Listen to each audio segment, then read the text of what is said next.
नमस्कार, प्रभा साक्षी न्यूज में आप सभी का स्वागत है। लोकसभा चुनाव 2024 समाप्त होने के बाद पश्चिम बंगाल के अलग-अलग हिस्से से ऐसे वीडियो सामने आए जिसे देखकर पूरा देश दंग रह गया। भाजपा कार्यकर्ता अलग-अलग जगह पे छिपे हुए थे, अपने घरों से भागना पड़ा उन्हें ताकि वो अपना जान बचा सके टीएमसी कार्यकर्ताओं से।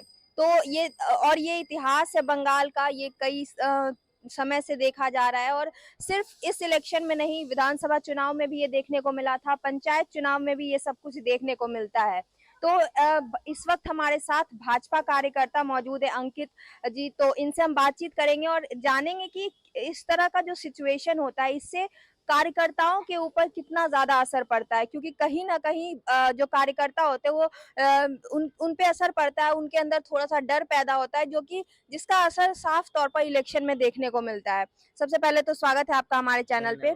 इलेक्शन के पहले दौरान भी हमने आपसे इंटरव्यू किया था बहुत सारी चीजों को लेकर, किस तरह से तैयारियां चल रही है।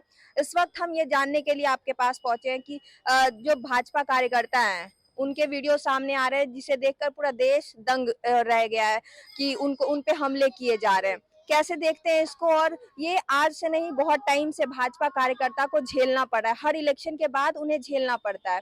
इसका कैसा असर पड़ता है आप लोगों के ऊपर? इसका असर बहुत खराब पड़ता है। और पहला बात मैं सुन रहा था कि आपने कहा था कि टीएमसी के कार्यकर्ता भाजपा कार्यकर्ता पे हमला करते हैं, तो मैं तो कहता हूँ वो कार्यकर्ता तो आप गलत शब्द यूज कर रहे हैं। टीएमसी के कार्यकर्ता होते ही नहीं है, टीएमसी तो खाली गुंडा पालता है। वो खाली गुंडा का ही पार्टी है और वहाँ पे बदमाशी, गुंडागर्दी, ये तोलाबाजी, ये सब तो मैंने पहले भी बोला, आज भी बोलता हूँ। वो गुंडा पालता है, इसलिए गुंडागर्दी का पार्टी होता है और वहाँ पे रुतबा और शोहरत पे ही वो लोग जीते हैं कि हमारा पार्टी है, हमारा रुतबा, हमारा शोहरत है, हमारा नाम है, हम गुंडागर्दी करेंगे, दबाएंगे, डराएंगे, धमकाएंगे और इन लोग को कमजोर करके रखेंगे। लेकिन ऐसा बात नहीं है कि भाजपा के कार्यकर्ता इतने भी कमजोर है। मानता हूँ सब डरे हुए हैं, कितने लोगों पे हमले हुए, कितने लोगों के घर तोड़ दिए गए, सब कुछ है। पार्टी हमेशा अपने कार्यकर्ताओं के साथ खड़ी रही है। ये बात अलग है कि सत्ता आज हमारे हाथ में नहीं है, कि पर ये राजनीति है, सत्ता आती है, जाती है, पार्टियां बनती है, बिगड़ती है। लेकिन कभी भी आप एक बात देखिए, भाजपा पूरे भारतवर्ष में मतलब आधे से ज्यादा राज्यों में है और कई जगह तो फुल बहुमत के साथ है। लेकिन आज तक आप बताइए भाजपा ने कहाँ पे हिंसा किया, हिंसा फैलाया, गुंडागर्दी की, या किसी को भी एक थप्पड़ भी मारा हो या एक मच्छर भी मारा हो? कभी नहीं। ऐसा कभी होता ही नहीं है। यहाँ पे टीएमसी बंगाल में गुंडागर्दी फैलाती, क्यों फैलाती पता है? क्योंकि ये लोग बंगाल में संविधान को मानते ही नहीं है। टीएमसी का एक ही सोच है कि यहाँ पे अपना ही सुनेंगे, अपना ही सोचेंगे, अपना ही समझेंगे और अपना ही करेंगे। ये लोग कोई संविधान को मानते ही नहीं है। यहाँ पे पुलिस प्रशासन भी वैसे ही है, जो हमेशा मतलब सत्ताधारी पार्टी के पक्ष में ही हमेशा उनकी दलाली करती रहती है। ऐसा क्यों करती है ये हम लोग आज तक नहीं समझ पाए कि ऐसा क्या खौफ है, नौकरी कर रहे हैं या चप्पल चाट रहे हैं? सीधा बात यही है, मेरा एक प्रश्न है। और दूसरी बात ये है कि भाजपा एक ऐसी राजनीतिक दल है जिसने हमेशा, कोई भी दल का आदमी हमेशा सबका साथ, सबका विकास और सबका विश्वास लेके चला है। लेकिन टीएमसी ऐसा नहीं करती। क्या है, ये संविधान क्यों नहीं मान रहे? ये तो मुझे भी नहीं पता है ऐसा क्यों कर रहे हैं। क्या ये लोग पश्चिम बंगाल को क्या भारत देश का हिस्सा नहीं मानते, या इसको एक अलग देश बनाना चाहते हैं बांग्लादेश से जोड़ के? तो ये आज तक मैं समझ नहीं पाया कि इनका सोच क्या है, इनका विचारधारा क्या है, इनका मेंटेलिटी क्या है। जिस तरह से भाजपा कार्यकर्ताओं पर हमला हुई है, तो क्या इसका असर 2026 के विधानसभा चुनाव पर भी पड़ेगा? ऐसा कुछ नहीं है, पड़ेगा जरूर। अभी जो सीन चल रहे हैं यहाँ पे, इतना लोगों को डराया जा रहा है, धमकाया जा रहा है, लोग दब रहे हैं, डर रहे, घर से बाहर नहीं निकल रहे। कितना बार ऐसा पहले भी हुआ, 21 के विधानसभा में तो बहुत हालत खराब था, आपने न्यूज में देखा होगा। लेकिन ठीक है, समय के साथ लोगों का मनोबल थोड़ा बढ़ेगा और सब कार्यकर्ता फिर से जुड़ेंगे। क्योंकि भाजपा बंगाल में वही करता है जो सिर्फ बाघ का बच्चा होता है, हर किसी के करना बस की बात नहीं है। और हर एक भाजपा का कार्यकर्ता हमारा बाघ का बच्चा है। पिछले 2021 के विधानसभा चुनाव को अगर देखें और इस बार के लोकसभा चुनाव को देखा, तो सीधे तौर पर ये कहा जा सकता है कि 2026 में जो चुनाव होगा बंगाल में, वो पूरी टक्कर होगी भाजपा और टीएमसी के बीच में। तो कैसे देख रहे हैं, किस तरह से तैयारियां आप लोगों की रहेगी 26 के चुनाव में? तैयारियां इस बार जरूर अच्छी होगी। ये बात अलग है, हार जीत लगा रहता है और बहुत बार ऐसा भी होता है। आज हमारे पार्टी अगर हारी भी है तो हार से हमें एक संदेश जरूर मिला है, ठीक है। लेकिन इससे हमारा मनोबल बिल्कुल नहीं टूटा और हम फिर से बैक करेंगे वापस। और अच्छे भी, मतलब जितने हमारे 77 सीट है, मैं आपको उम्मीद और विश्वास के साथ बोलता हूँ 120 प्लस भी आ सकती है। और प्लस हमारे कोशिश यही रहेगा 150 सीट जीत के हम लोग सरकार बनाएंगे अपना। और एक और सवाल हम मेरा है आपसे, आखिरी सवाल है ये। मुख्यमंत्री ममता बनर्जी जो है वो आएगा ना? हाँ, मुख्यमंत्री ममता बनर्जी जो है वो प्रधानमंत्री को ये कॉन्ग्रेचुलेट नहीं कर रही है, इसलिए क्योंकि उनका कहना है कि भाजपा जो केंद्र में सरकार बना रही है, एनडीए की जो सरकार बनी है वो असंवैधानिक तरीके से बनाया गया है। तो वो देशवासियों को तो शुभकामनाएं दी है, लेकिन नरेंद्र मोदी को प्रधानमंत्री बनने की शुभकामनाएं वो नहीं देना चाहती है। इसको लेकर क्या कहेंगे? वो पहला बात शुभकामनाएं देंगी क्यों? उनका तो अपना ही विचार है कि हमको खुद को एक प्रधानमंत्री बनना है, बंगाल को एक अलग देश बनाना है, भारत से इसको तोड़ना है, इसकी अखंडता को भंग करना है बंगाल की। तो उनका तो विचार ही यही है, तो शुभकामनाएं क्यों देगी? और दूसरा बात है कि जहां तक मेरा सोच है कि वो खुद ही, उनको किसी चीज से, संविधान से तो उनको कोई मतलब ही नहीं है। और प्रधानमंत्री द्वारा उनको तो इनविटेशन भी दिया गया था, अब नहीं जाए तो उनका मर्जी है, कोई जबरदस्ती नहीं कर सकता। हम लोगों ने तो कभी उनको अलग समझा नहीं अपने देश से, लेकिन वो हम लोग को अपने देश से अलग समझती है, तो हम उसमें कुछ भी नहीं बोल सकते। थैंक यू सो मच हमारे साथ जुड़ने के लिए और अपना ओपिनियन देने के लिए।